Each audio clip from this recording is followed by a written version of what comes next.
Bayrağımız köp bolup mayramımız Vakıtqa tolup dursun ayalato aymağımız Egemen meken bolup elimiz esen bolup Kırgızım jay turmuşta yaşaylıçın Egemen meken bolup elimiz esen bolup Kırgızım jay turmuşta yaşaylıçın Bulgustu giyivestin ay bütün gün yemivestin Çayıp alıp bөгülbөстөн ay çaçırap bölünbөстөн Kadırdı tepsibestin ay ötkündü kektebestin Kırgızım jay turmuşta yaşaylıçın Kadırdı tepsibestin ay ötkündü kektebestin Kırgızım jay turmuşta yaşaylıçın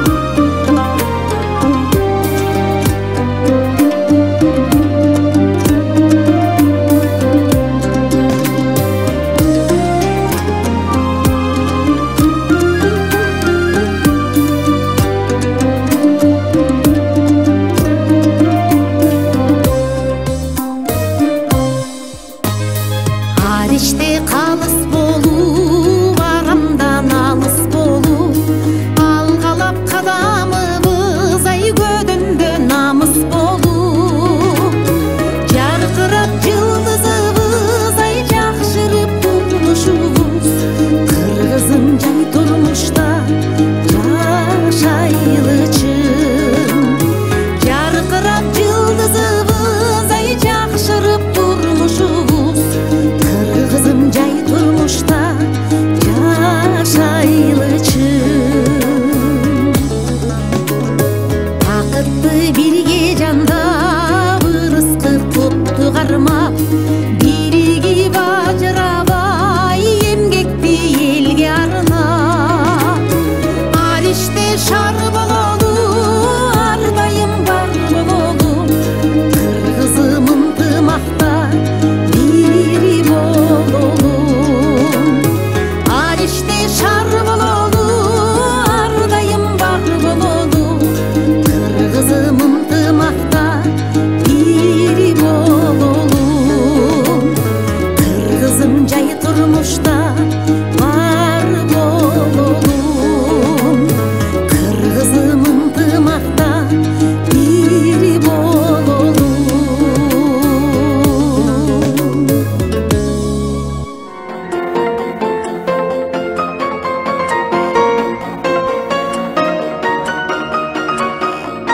Амансыздарбы, урматтуу телекөрүүчүлөр, кайрадан сиздер сүйгөн ЛТР каналында ыргайланган өмүр музыкалык көрсөтсө ар бириңиздердин үйүңүздөргө конок болуп кирип отурат. Өмүрдүн бөксө жерин ыр менен толтуралы дейт. Бүгүнкү биздин коногубуз дагы өзгөчө.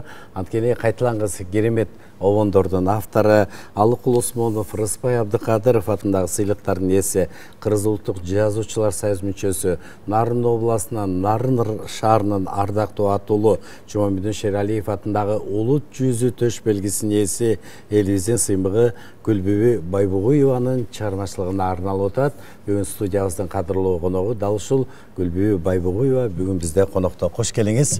Мынакей жаз менен кошо сизди эфирге чакырып бүгүн мынакей майрамдык жакшы эфир кылып отурабыз. Эжеке сизге бекем ден соолук, узун өмүр каалайбыз. Дайыма жазгы гүлдөй назик болуп, ушу гүл жыттанып жүрүңүз. Мына ушундай жакшы гүлдөрдү сизге белек кылабыз. Аялзатта эмгектенбеген бир дагы тармак жок. Анткени ак мээнетинен коомубузга салым кошот. Биздин Гүлбүбү эжекебиз дагы мына ушу кайсы гана тармакта эмгектенбесин, ийгилик менен жаратып, бүгүн дагы мынакей чыгармачылыкта ийгиликтүү айым деп атап келебиз. Анан биздин көрсөтүүбүздүн биринчи бөлүгү ыр дүйнөнүн башаты дейт. Негизи эле баягы айтып коет го, поэзия жөнөкөй сөздөн куралат дейт.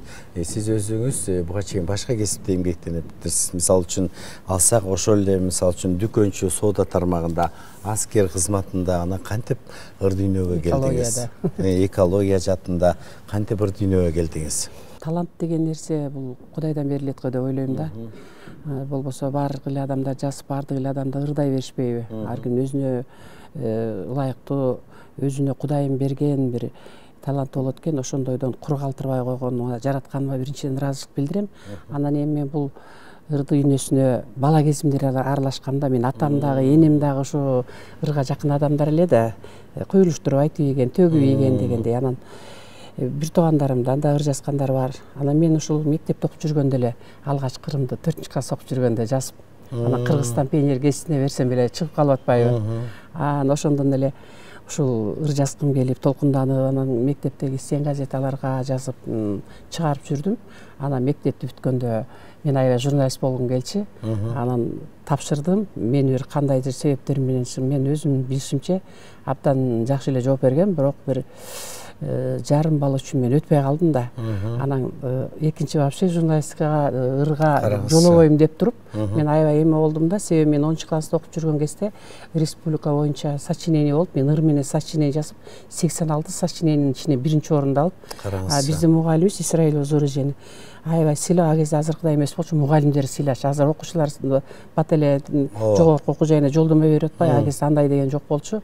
Мага болсо мектепти ошол артыкчылыгы, жанагы адабият сабагын артыкчыл окугандыгы үчүн деген грамотасын берди дагы. Ошо бойдо мугалим сыйлады. Мугалим келип мени кучактап, эркелетип, аябай ыйлап, толкунданып, ошончо 86 сочинение республикада биринчи орунду алдым. Анан ошол эле жылы бүтүп келип, мен окууга өтпөй калдым. Мен азыр ким экендерин ошону билбейм. Ошол жерден бирөө мугалимдерден бир ай бул баланын эмесине кабыл атасыңар деп чуркап комиссияга чейин алып киришти. Берген суроонун баарына эле жооп бердим, бирок эмнегедир өтпөй калдым. Анан аябай мени мындай таш менен бирөө уруп ийгендей болдум. Экинчи буга кайрылбайм дедим. Анан ал жылы бош жүрбөйүн деп анан содага кирип кеттим. Айчүрөктө иштедим, Сумда, Инкүркүндө иштедим, жакшы дүкөндөрдө иштедим. Ырлар жазып жүрдүңүз? Жок, вообще ырда жазбай эчтеке токтотуп койдум. Ошо бойдон такыр жазган жокмун. Ошо бойдон жүрүп башка кесипке өтүп кеттим. Анан балдарым да кичинекей болсо, өзүм иштеген сооданда түшү көп, анан жакшы соода жакшы экен, тиги жака запмак болот экенсиң, бияка барып склад кармайт экенсиң дегендей, анан аябай жакшы мүмкүнчүлүктөрү болуп, эл кийбегени кийип, ичпегенди ичип, а кезде дүкөндө укмуш болчу. Акча деген чөнтөктө. Анан эмне кереги бар ыр жазып деп анан. Мен рас эле өткөрбөй коюптур деп эле ошо бойдон жүрө бердим да. Анан 96-жылы соода жоюлуп кеткен кезде нары шаар соодасынын нарынга барып иштедим. Анан ал жерден биротоло баягы соодада жумушум жок болуп калгандан чачка кирип иштедим. Ал жерде чынын айтсам иштеп аябай сонун формамда сонун жарашчу, бирок аяктан мындай чыдай албай койдум жана построениянын аскер тартипке. Бирок аякта да жөн жүрбөй ыр үйрөтө баштадым жана солдаттарга. Жана марштарда деп согуп, андан кийин ошо боюнча экология тармагына кетип, ошол жакта окуп, ошол жакта иштеп, анан эколог болуп кеттим, 17 жыл иштедим. Андан кийин театрга кирип кеттим. Ал пенсияга чыккандан кийин бул иштеп аткан киши эметпейт экен да, отура албайт экен. Мени тамашалап калышат тегерегинде адамдар, азыр иштешип жүргөндө сиздин энергияңызга таң калам, көз тийбесин. Тияк бир карасам Бишкекте жүрөсүз, бир карасам Москвада барып жүрөсүз, бир карасы ыр жасап атасыз, бир карасы ырдап атасыз дейт. Кароо конкурсу эчтекеден калган жокмун. Ушу Сталбек билет, 83-жылы республикалык кароо конкурсунда да биринчи орунду алдым да. Насихат деген ырды да. Анан баягы жашоо турмуш үйдө балдарың каралбай калып атса, күйөөңө тамак жасаш керек болсо, анан аны да таштадым. Рахмат, оозуңузга шекер. Биз көрсөтүүсүнүн жүрүшүндө сиздин сөзүңүзгө жазылган обондурларды тартуулайбыз.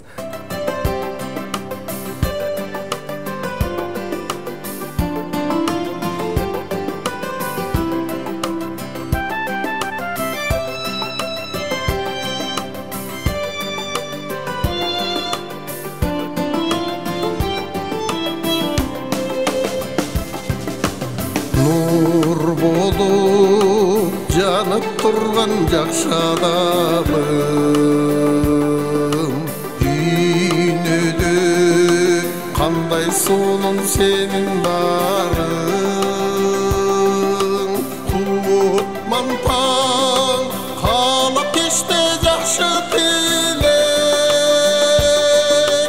жаныма кубат берет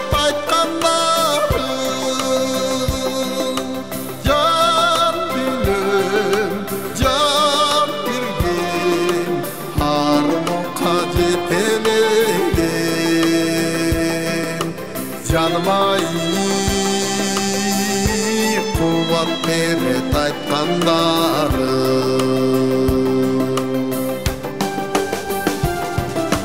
Жарық етіп тоқ ішінен жарып келіп, сен шашқан шоламаға жарық беріп, жақсы күн ұлы жолға чайырсанып, жашыма ажайып бір бақыт беріп, ақшамын ақтағым жазға айланған жан деймімде, бақыттым дайрасындай ағып келіп.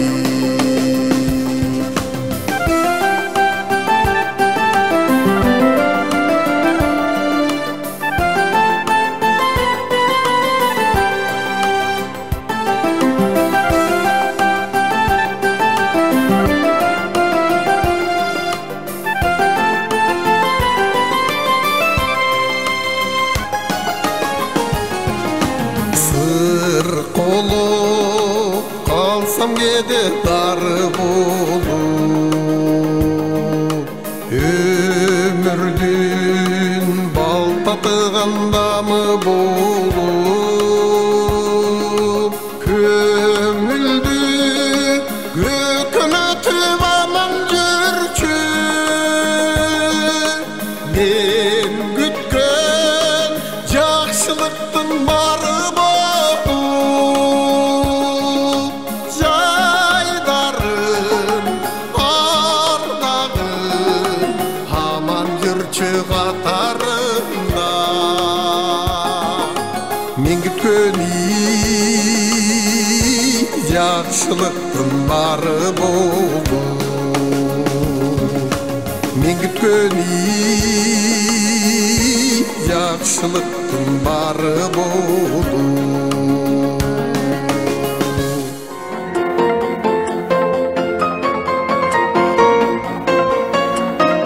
Адамда эки нерсе картайтпайт дейт. Бири жакшы сөз, экинчиси жакшы мүнөз. Дагы деле ушул жакшы сөзүңүздү аябай жаштарга жол көрсөтүп келесиз. Мынакей байма-бай китептериңиз жарык көрүп, жолуккан кандай жакшы деген ырыңыз бүгүн мына жалпы элдин жүрөгүнө жетип ырдалып жүрөт. Андан кийин анан ыр жасап баштадыңыз. Мынакей соодада, аскерде, анан экологияга келдиңиз, анан ошондо 50ден ашкандан кийин 55 жаштарымда да почти бир 10 жыл эле болуптур. Азыр эми 5-чи китебимде эми сан сапатына караш керек да. Меники эми окугандар өзүң деле билесиң. Жакшы түрткү болуп ошо интернет кээ бир айтат, интернет эмес жок элди аскырып атат да. Интернет мен үчүн аябай чоң болду. Мени эч ким тааныйт эле. Көп окурмандарды анан китептеримди чыгарсам эле Оштон, Жалал Абадтан талассам, салып ичи таксиден таксинин акчасын төлөйбүз деп эле бат эле китептерим өтүп кетет.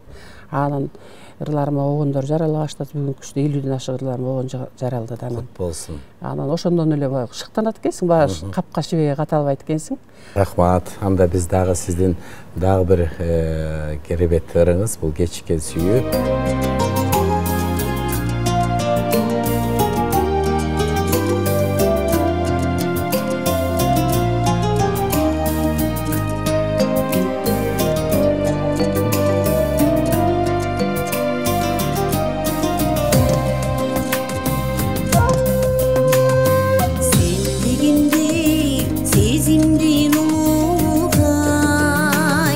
Sen jönündө bir сөздүн жылуу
Ыр адамзат курдашы, ыр ашыктын сырдашы дейт. Биз бүгүн акын Гүлбү Байбугуеванын чыгармачылыгы туурасында сөз кылып жатабыз. Албетте Гүлбү эжекебиз көп кырдуу талант ээси, мына ошо башка кесипте эмгектенсе дагы керемет ырлардын жаратуучусу дейбиз. Бүгүн биздин студиябыздын кадырлуу мейманы Кыргыз Улуттук Жазуучулар союзунун мүчөсү, президенттин ардак грамотасынын ээси, акын, тележурналист Сталбек Абдыраев бүгүн бизде конокто. Кош келиңиз. Мен Гүлбү Байбугуеваны Нарын шаарында 1984 жылы ушу окууну бүтүп барганын анда эл депутаттарын Нарын шаардык аткаруу комитети деп горисполком деген болчу да. Ошондо маданий агартуу иштери боюнча инспектор болуп иштеп калдым. Биз ушул Нарын шаарында иштеп турганда могуреке жанагы өкмөттүк концерттерди даярдаган күндөр болгон да. Жана 8 март, 23 февраль, анан 1 май дегенде. Анан ошо Нарын шаарында музыкалык драма театры бар, өзүң билесиң, аябай атага, ааламга кеткен. Нарын райондук маданият бөлүмү, Нарын шаардык маданият бөлүмү деген бар. Ошолордон деле аябай таланттуу адамдар бар да, ошолордон топ деле ошо өкмөттүк концерттерди даярдаса болот да. Жок, ошо кезде элдин арасынан чыккан таланттарды сууруп чыгуу ушу партиянын негизги максаты болчу да. Анан ошол жерде менин милдетим эле ошол өкмөттүк концерттерди даярдаган шаардык партиянын шаардык комитетинин 3-чү катчысы Осипа Коргонбаева деген эжекебиз бар болчу. Анан алдыбызга максат милдеттерди койчу. Давай элдин арасынан таап чыгасыңар. Анан эми баягы бизде көпчүлүк мекемелер бар болчу шаарга караган. Ошолордун арасынан мен мыкты деген таланттарды ошол жерден конкурс өткөрүп, ыргеселерди өткөрүп, анан ошолорду иргеп тандап, анан ошо өкмөттүк концерттерге алып келчүбүз да. Ошол кезде Гүлбү Байбугуева Нарындык соода башкармачылыгында иштетти, анан аябай ушундай таланттуу ырчы эле, анда ыр жазчу эмес, акын эмес, ушу акындыкка кечирээк келди. Ырдачу эле. Анда ырдачу, аябай жакшы ырдайт, аябай.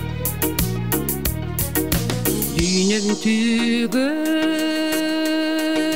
сен бар үчүн жарыгым, тилеп турам амандыгын жаныңдын. Сени менен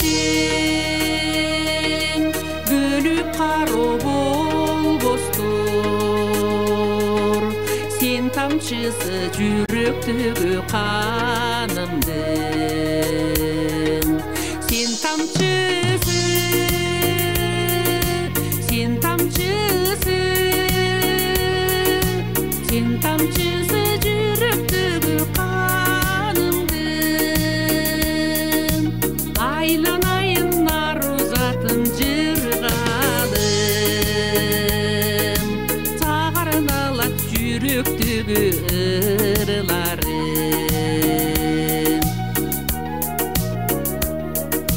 Бактым менин өмүрдөгү чырагым, шаттык толо сен бар кезде турагым. Жок дегенде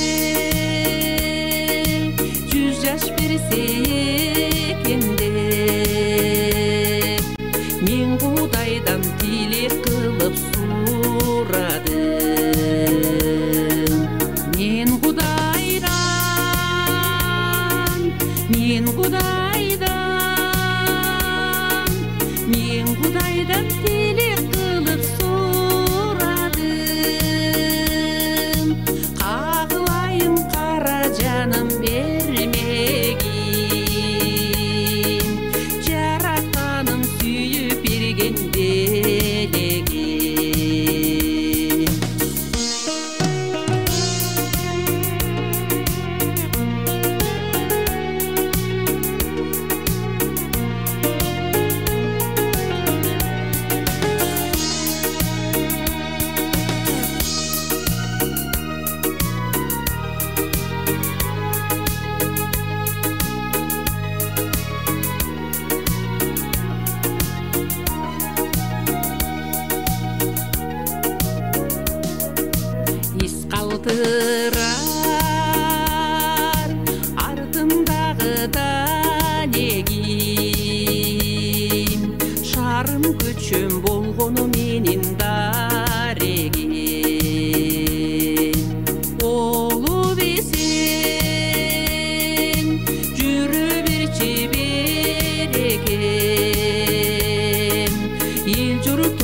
жұртыңа,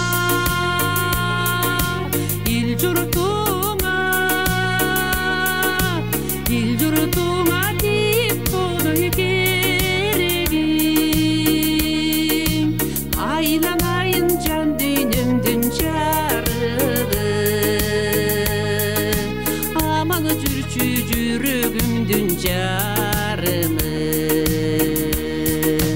Эл журтуңа, эл журтуңа, эл журтуңа тип болуы керегим.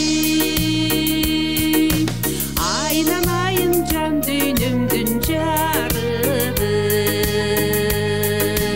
аман жүрчү жүрөгүмдүн жарымы. Аман жүрчү жүрөгүмдүн жарымы.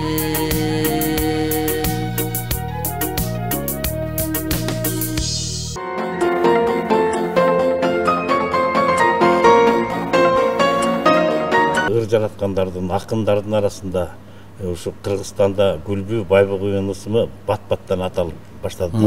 Анан кийин баягы биз эми чыгармачылыкта чогуу жүргөндө бат-баттан жолугушуп, ырларын талкуулаган Гүлбүнүн ушу ырга катышкан ушундай иш-чараларына бат-баттан көбүрөөк өтө баштады. Анан барып Гүлбүнүн жыл сайын мындай бушуп, жетилип бир сонун куракка келгенин билдик мында чыгармачылыкта.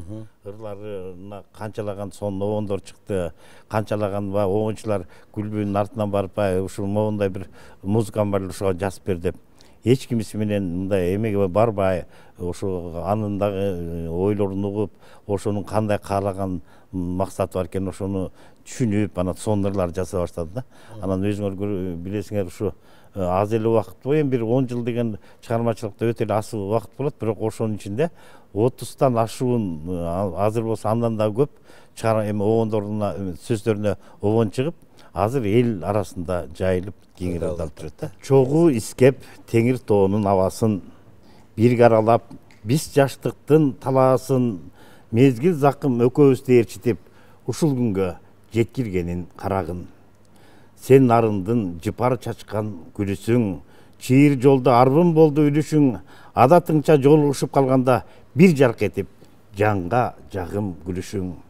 Нотосуна обон салып кылымдын, баары сүйдү сенин ушул ырыңды, кандай жакшы жолугушуп турган деп, ырга төктүң ичиңдеги сырыңды. Сен нотасың, тулку боюң музыка, төгүлгөндө жамгыр болуп төгүлүп, жазган сенин ар бир ырың күкүшпай, жүрөгүңдөн оргуп чыга бөлүнүп. Наркың менен жашоо өтүп, өткөрүп акырын, жаңгыр жааса сени тыңшап басылып, тоолоруңда изиң жатат чалкыган, таңдайыңдан бал төгүлгөн акыным.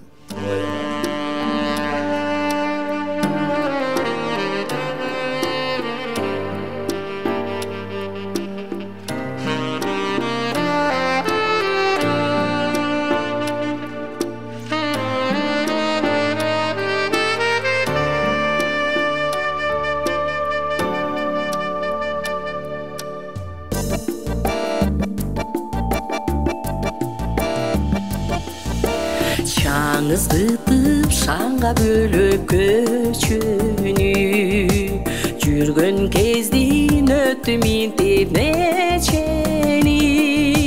Бек кармашып колдон ажырагыз болгон, асылдыкка толгон балалыктын кезеги.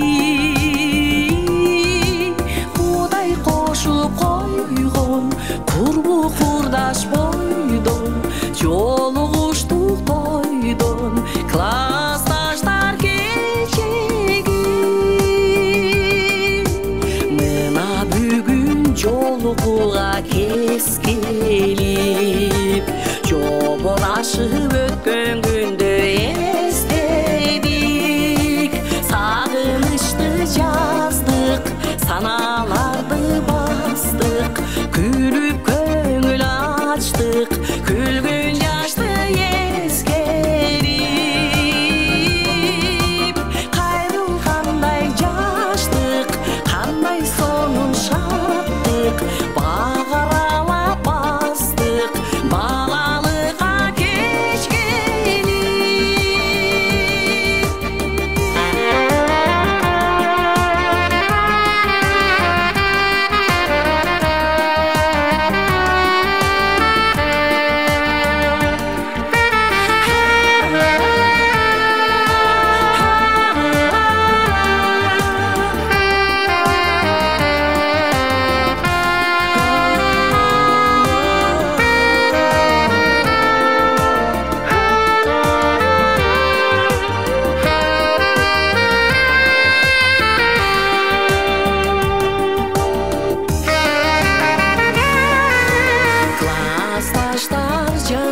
көргөн жакындар ар бириңдин асказодой баркың бар катар бирге жүрүп кадырлашып сүйүп каткыралы күлүп кагылайын алтындар нечени кырды аштык неге анча шаштык кайран гана жаштык бар болгола жалпыңа нечени кырды аштык неге анча шаштык кайран гана жаштык бар болгола жалпыңа классташтар алтындар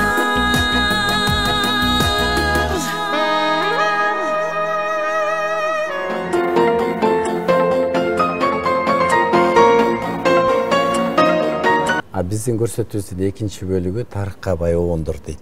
Негизи эле мынакей ошо сизди калың элге тааныткан, ошо жолуккан кандай жакшы буга болсо обончу Мамарасул Мавлянов обон жаратыптыр. Анан ошол Мамарасул агай дагы ошо сүйлөшүп калганда айтып эле да, ой, Күлбү эжекеңдин сөздөрү өзү эле обон чакырат депчи. Жолуккан кандай жакшы дегендерди ошо пандемия учурунда отуруп эле баягы кошунага кирбей, бир тууганды көрбөй, ушундай бир камалып калдык го. Тойго чачылдык дечи элек. Атаң көрүп баягы тойлор каякта деген ойлор башталды. Анан ушуларды карап, ушу жакшылыкта бир жолуксак, маанисин түшүнбөй эле мындай угуп койгондор сүй жөнүндө деп ойлошот. Бул мезгилди тандабаган, жашты тандабаган ыр болду да, себеби тили чыккан баладан баштап карыган аталарыбыз, апаларыбызга чейин ырдап атат. Себеби баарын эле дүйнөсүндө, жан дүйнөсүндө ошол экен да. Жолугушуп, жакшылыкта көрүшкөн жакшы экен. Ошондон улам ушул обон жаралып калды, элге керектүү болду ошол кезде. Эми ушу 20-жылдар чыккан, анан 21-жылдагы Ырысбаевдин 80 жылдыгын өткөрүп белгилөөдү республика боюнча. Мен Нарын облусу боюнча координатормун Ырысбаев клубунда, эл аралык клубтун. Ошондон бул Мамарасул Баткенде болуп калды, Баткендин координатору. Анан ушуларды көрүп эле ушул рызыкка боюнча карайынбы, бияктарын түзөп бересизби, бияктарын мындай кылып бересизби, обочуларым келишиш керек обон чыгарыш үчүн. Анан ушул обон жаралып калды. Анан дагы бир жерде чогуу отурсак, эже ушул Гүлназ сурап атат, апама жакты ушулар деп атат. Ушуну ырдай берсин деп, Гүлназды деле билбейм дедим, жаштар эмелерди. Эми эл ырдай берсин деп койдум. Өзүбүз деле ырдайлы деп ойлоп атырбыз. Бирок рахмат айтыш керек, Гүлназ бул ырды абдан жогорку чеберчиликти аткарып, анан элге алып чыкты десем болот. Кээ бирөө баягы ишкүлүк кылып эле артисттер ырдырдап алып акчаны таап атышат, анан мынтип атышат дей берди. Андай эмес. Качан обону жарашканда, сөзү жарашканда, аткаруучу, аранжировка жарашканда баары бирдей гана бир максатты көздөгөндө ошол ыр чыгат менде. Ушундай болду. Ильяс Абдыразаков дагы жакшы аранжировка жасады. Баары бир ойдогудай жерден чыгып, анан ушулар жаралды.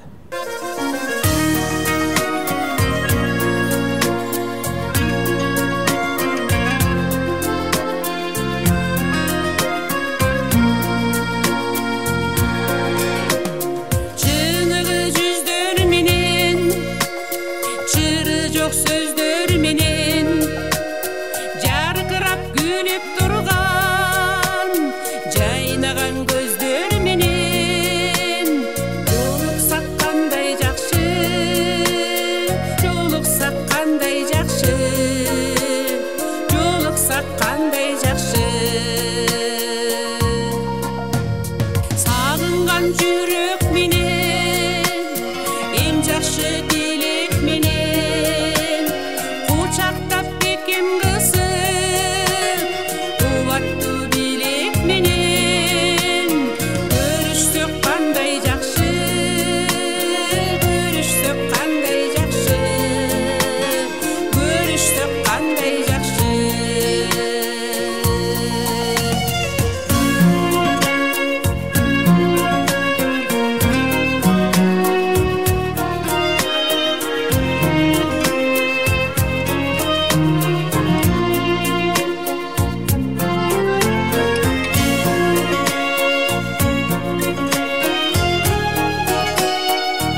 көчүлүгүндө мынакей Мамарасул Мавлиянов, Атылбек Кыязов, анан биздин Обон Чайынтардан Анапия Райымбекова дагы сиздин мына ушул керемет ырларыңызга кайрылып дагы бир жакшы сыйлашалы деген ырыңызды аткарып жүрөт. Негизи эле сөздөрү дагы абдан жакшы.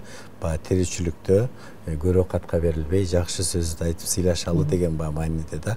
Бул ырыңызды жөнүндө да айтып берсеңиз. Эми бул сыйлашалы деген ырды мен көпчүлүк интернетке коём да. Интернеттен элдер алып эле авторун жазбай эле бири-бирине WhatsApp'тан жибере берет. Анан Анапия таап алыптыр. Оон чыгарыптыр. Анан издептир. Мен деле укпайм. Ушул ырдын сөзүн ырдай албай атам, авторун табышып койгулачы деп. Анан бизде Жумебек Мадемилов театрда эжесиздин ырыңызды издеп атат деп. Ошондон табылып калды. Ал бир топко чейин чыгара албай атыптыр. Бул жарыкка чыгара албайчы, авторун таппай. Авторлук укук деген бар да. Ошондон улам чыгып калды сыйлашалы деген. Менин ырларым негизи эле ушундай. Анысы жаш өтүп калган кезде чыгарган ырларымдай өзүңдүн возрастыңа жараша чыгат экен. Өмүрдүн күзү жакындаганда таттуу, анан мындай өзүңдүн наркыңды, каадаңды көтөрө турган ырлар чыгат экен. Жаш кезде болсо чыга эле жеңил-желпи кылып ийесиң да. Анан мен ушул жаш өзгөчөлүгүмөн да ушундай ырлар жаралып атат болуш керек. Бүгүнкү күндө Анапия эмес, Камчыбек Жусупов, Майрам Огосмонов, ушулардын баары чыгарып атат да, ончо.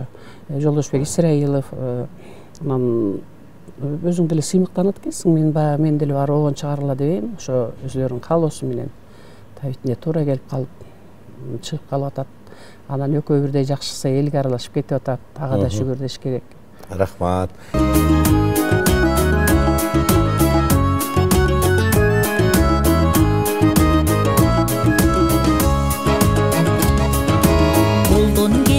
Жаман тилди азайтып,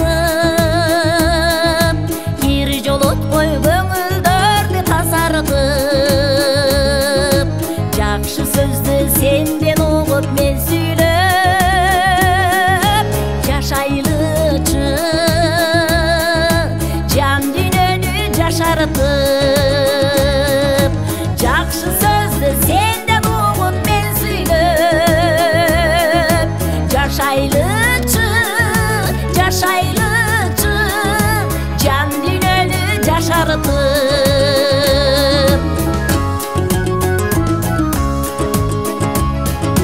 сүйө билип сүйдүрө да билүүгө, мезгил келет араданга тирүүдө, дал ошондо гүл куракты өткөрбөй, эмне жетсин кадырлашып жүрөгө, дал ошондо гүл куракты өткөрбөй, эмне жетсин кадырлашып жүрөгө.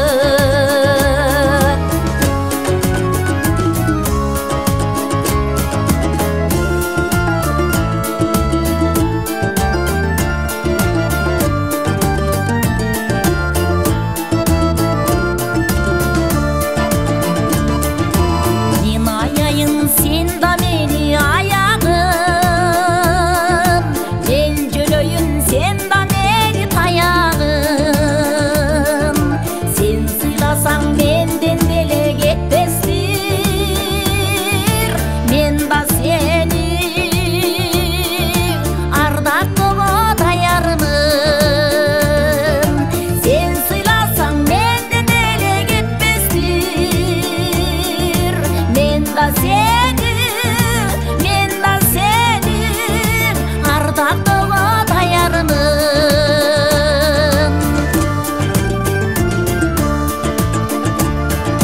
Сыйлашалы гүлгө айланды өмүрдү, жыргашалы кирдетпейли көңүлдү, бир кезекте жер үстүнөн табышпай каларыбыз чындыгында төгүндү, бир кезекте жер үстүнөн табышпай каларыбыз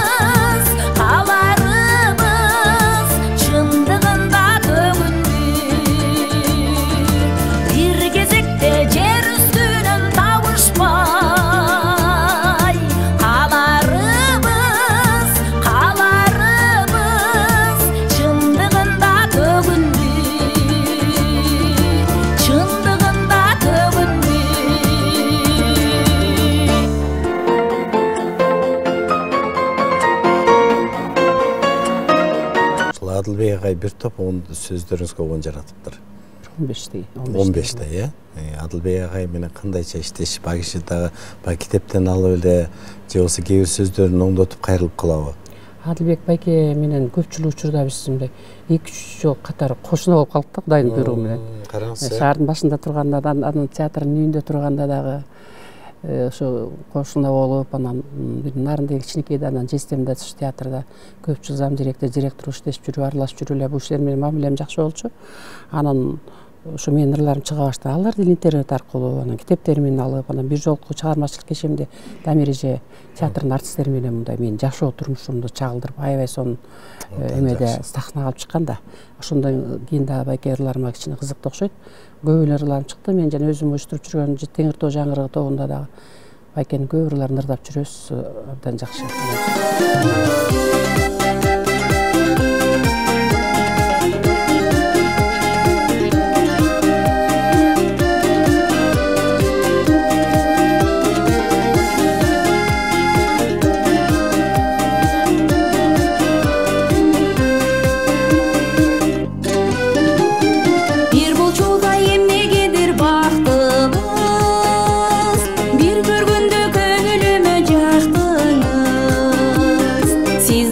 Кайдыгер жан эместей, карап койсом, кетип калбай шаштыңыз. Издеп жүрүп көп ичинен бактымды, сага окшогон кыргыз улун таптымбы, чырайымды чылап ичпейт элең о, чынын айтсам, мен өзүмдөн жактымбы, чынын айтсам, мен өзүмдөн жактымбы. Каным дүргүп дайра болуп аккандай, көл сыяктуу көнүм толкуп жаткандай, кылчак карап айланчыктайм өзүңө, кыялымда адамымды тапкандай. Калк ичинен карап жүрүп бактымды,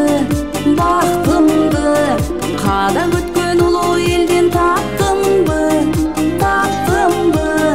кылыгымдан кыям ичпейт элең го, кран мөнөз, кыялымдан жактымбы, кран мөнөз, кыялымдан жактымбы.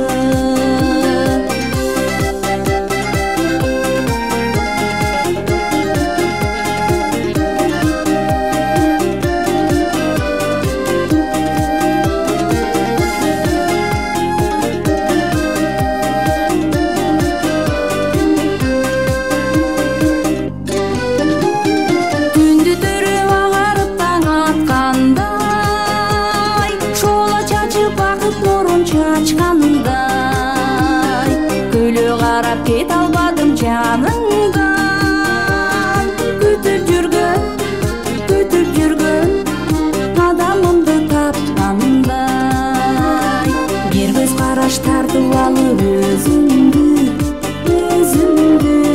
бийлеп турду акылымды эсимде, билбей турам кайдан келди бул сезим. Эске салып, мен секелек кезимди, эске салып, мен секелек кезимди, эске салып, мен секелек кезимди,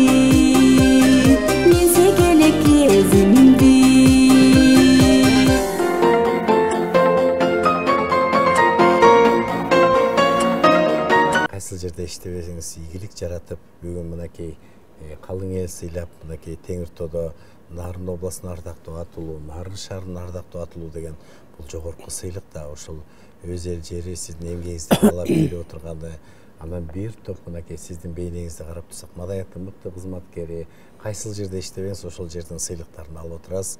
Сизге бекем денсаулык каалайбыз. Бүгүнкү күндө дагы кандай ырлар жазып атасыз? Мынакей болупка кандай жакшы деген китебиңиз али баягы боёго кургайлык дегендей жапжаңы китеп. Буга кийинки жазылган ырларыңыз кирдиби же мурунку ырларыңыз да кирдиби? Ошондон айтып берсеңиз. Меники ар бир 4 китебимде 4 бөлөк, бирөөндөгү кайталабайт. Анан бул китептен дагы ырлар калып калган. Аны калган толуктап 5-китеп даярдап атам да. А бул ушул өтө чоң болуп кеткендигинен экинчиге калтырдым. Бирок ал ыр башка китептерде жок. Бунда оондурлар көбүрөөк бул китептечи. Анан мен мунун атын башкача коюп алып баргам, анан муну алып Осмон фондунан чыгардайын деп барсам, Асанали Бизамир карап көрүп, ой, сиз кызык экенсиз, сиз нарындын баары сыймыктаган кыз болсоңуз, анан ушулар сизди дүйнөгө таанытып атса, а эмнеге бул китептин атын башка коюп атасыз? Жок, моундай жолуккан кандай жакшы, коебуз деп эле коюп калды да. Болбосо мен уяла берчүмүн да, ырдап кой десе элечи, мейли ырдап атса, эл айтып атса, ой, мактангандай болбоюнчу деп. Мен калп айткан менен скромный эмеликти жакшы көрөм да. Ошондон бул китебим чыкты. Кудай буйрса, бир өзүм ата тегим жөнүндө проза аралашкан дагы бир жакшы китебим окуп калсаңар, Кудай буйрса, аманчылык болсо, өмүрүм жетсе ошого, тилегим орундалса, ошол китепти окуп каласыздар. Ал жакын карагалда чыгып калышы мүмкүн. Бул болсо, ошол ичинде оондурлар менен, анан менин ырларымдын тематикасы көпчүлүгү эле жашоого, жаштарга тарбия. Кээ бир айтат, сен акыл айткан ырды көп жасасын дейт. Мен өзүм аксакалдар сотунда иштесем, аксакалдар сотунун тушардык төрайымы болсом, бизге ишенип 8-9 киши элдин алдындагы мен деген байкелер, эжелердин бар ошол жерде биздин составда болсо 9 киши. Анан мен кандай жасашым керек? Мен эми селпилдеп сиздерге 60-тан ашканда сүйүүн жасай берсем да болбойт. Анан калемгер деген демени тартып атканда Гүлмира да айтып атпайбы? Бул каяктан сүйүүлөр чыгып атат дейт. Жаш кезимде жазбасам сактап койгондон жарык алып чыгам да буларды деп тамашалапчы. Бирок баягы жүрөк өлмөйчү, менден баягы оончулар көпчүлүк сүйүү жөнүндө сурашат да. Сүйүүнү кичине жазган кичине кыйыныраак болуп кетет экен. Баягы жаштык кезде бир 2 күн кайрып берсе, 2 китеп жазып коюп белем деп коём.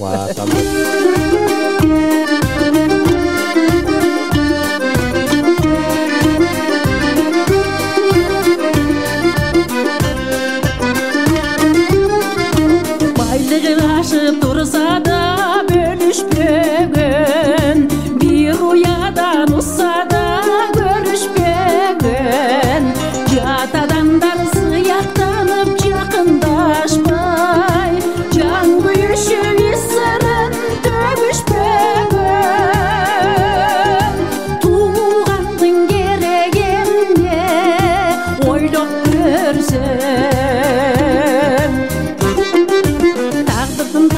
жорунда жандашпаган, кыйындыкта кол берип кармашпаган, бул турмуштун сыноосуна кагылганда жакшы манай жарыкты кармашпаган, достордун керегине ойлоп көрсөм.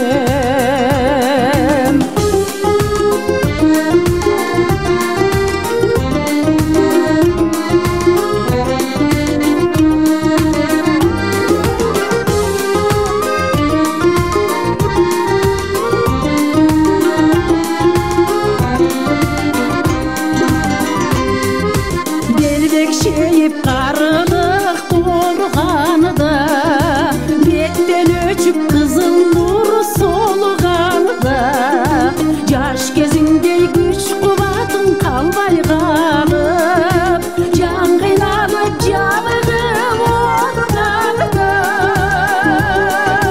canına mı çok balanın ey gerek emine.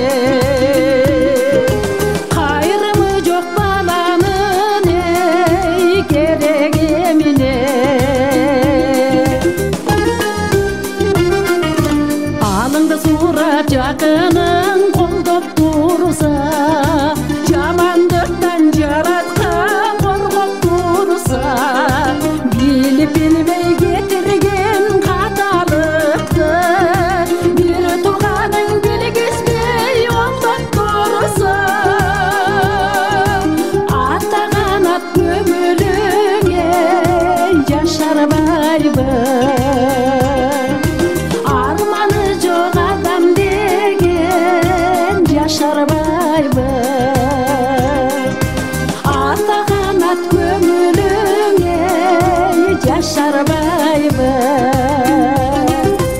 айтсам эле баягы айланайын сезимдер өчпөгүлө боздогочу сезимдерден огондурларым чыгып кетет. Бирок кече сиздердин майрам болбоду. Эр жигит эл четинде жоо бетинде дейт.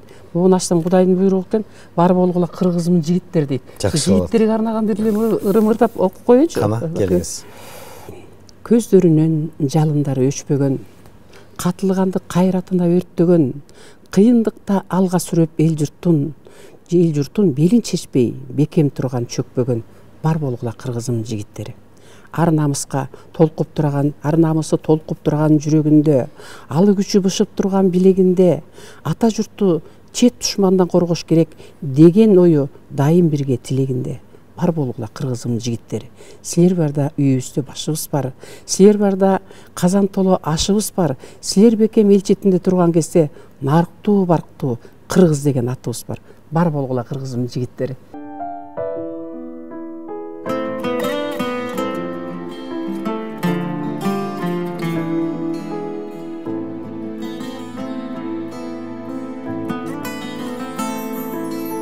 Bir ömürüm жетпечүдөй сезилди, сүйдүрүүгө сүйүүчүн өзүңдү.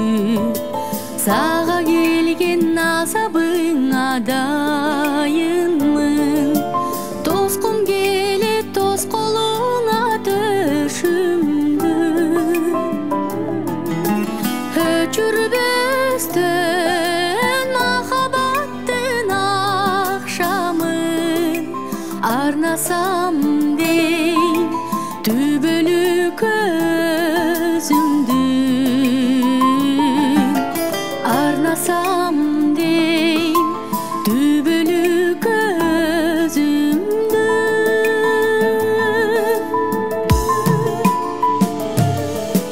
Асыл затым өмүрүмдүн ак таңын, алмаштыргым келбей сага башканы. Тагдыр чиркин сүйүү деген көчөдө сени мага коңшу кылып таштады. Өзүң менен алам кезип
кызыңыз эли мынакей сиздин чыгармачылыгыңызга күбө болуп атат, анда жакшы тилек болсун.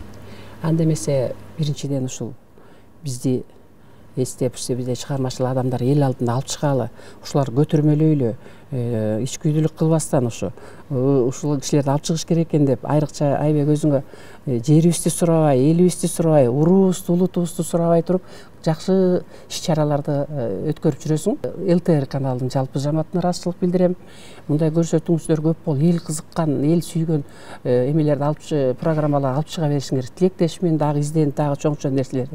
Анан мен ушу ЛТР көп эле жолу барганда ойлонуп берем да, ушундай жакшы каналга эмнеге бир жакшы здание салып берип койшот. Маданиятка мына аябай эле көңүл буруп аттым. Тиягына кире калып, биягына кире калып, 3 кишиден ашык кирбей, 4 кишиден ашык кирбей дейт. Эмне үчүн заңгыраган жерге отурууга силер да татыпсыңар. Келечеги алдыда. Азыр Айбек сенин бир чети иним катары, бир чети элдин алдында жүргөн адам катары, бир чети ырдап жүргөн, тамада болуп тоюңа көрүп жүрүп, ырдаганын көрүп жүрөм. Бардыгына төп келген биздин жакшы жигитибиз. Кудай ошоңо кубат берсин дагы. Анан эл журтубузда тынччылык болсун, токчулук болсун, барчылык болсун. Мамлекет Казакстан оңолуп келатат. Бардык нерсе дүйнө бир күндө бүткөн эмес. Анан Кудай буйрса биз дагы чоң өнүккөн мамлекеттердин катарынан биз көрбөсөк биздин небере чөбүрөбүз көрө турган күнгө жетели. Рахмат, калемиңизден бал тамган ырларды дагы жазып жүрүңүз. Биздин көрсөтүүбүзгө жакындан жардам берген ошо Сейтек борборуна ошондой эле нуска китеп дүкөнү сизге сыяса ургайлык. Арыстанбек атабыздын акыл сөздөрүнөн китепти белек кылабыз. Китеп деген эң жакшы. Сиз китепти сүйгөн адамсыз, китеп жазып жүрөсүз дегендей бул ырсаптар дагы сизге дем берер. Биздин көрсөтүүлөрдү ЛТРдин YouTube, Facebook, Instagramдагы баракчаларына кирип, биздин Гүлбөй эжекебизге каалоо тилек ой пикир калтырыңыздар. Анын керемет сөзүнө жазылган мынакей музыкаларды угуп, сиздер дагы кубаныңыздар. Ошондуктан бизге жакындан жардам берген балдардын жана өспүрүмдөрдүн улуттук Сейтек борборуна жана ошондой эле нуска китеп дүкөнүнө ыраазычылык билдиребиз. Дагы жолу жаз майрамыңыздар менен куттуктайбыз. Андыктан кийинки көрсөтүүдөн амандашканча саламатта калыңыздар.